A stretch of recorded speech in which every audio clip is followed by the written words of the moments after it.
Janine Gutierrez at Jericho Rosales hindi naka-attend ng Star Magical Christmas Ball 2025.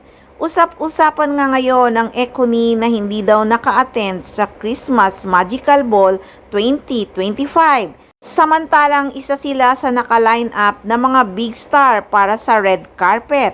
Sa di malamang dahilan hindi naka-attend ang Econy.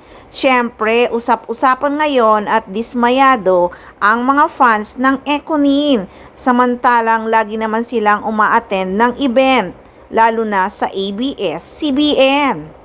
At hindi rin talaga maitatagong pinakaabangan pa rin ng Econy sa red carpet. Kaya naman pala isipan ngayon kung bakit hindi nga naka-attend sina Jericho Rosales at Janine Gutierrez. Nako, sigurado ang mga buzzer, dami na naman kuda.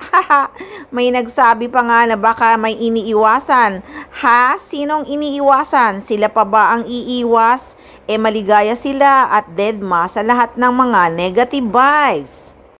At isa pa, hindi sila Star Magic talent at ayaw na rin nila sigurong mabas pa dahil doon. Marami din naman talagang artista ang hindi nga nakadalo sa event. Kaya naman katwiran ng iba, sobrang mahal daw at nagtitipid sila. Baka sabihin naman nila nagtitipid ang Econy.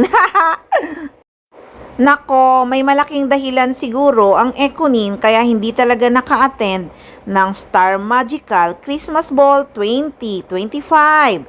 Sa totoo lang, marami din kasing mga event na dinaluhan ang Econy, lalo na galing sila sa La Union for short vacation. At tumanggap nga si Eco ng award bilang Actor of the Year sa Esquire. May pa-party ding naganap dahil nga sa naging matagumpay ng pelikulang Quezon. Pero tingin ko ang malaking dahilan ay may international trip talaga si Eco dahil sa kanyang pelikulang Quezon.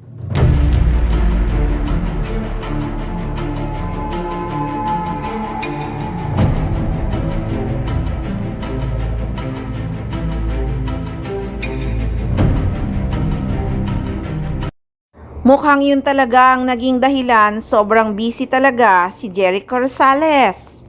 Kaya sa usaping may iniiwasan, nako, big no, dahil wala namang pakialam ang Econy sa mga negative vibes. Sila pa ba ang may iniiwasan? Nako, maligayang maligaya ang Econy sa kanilang relasyon sa kasalukuyan.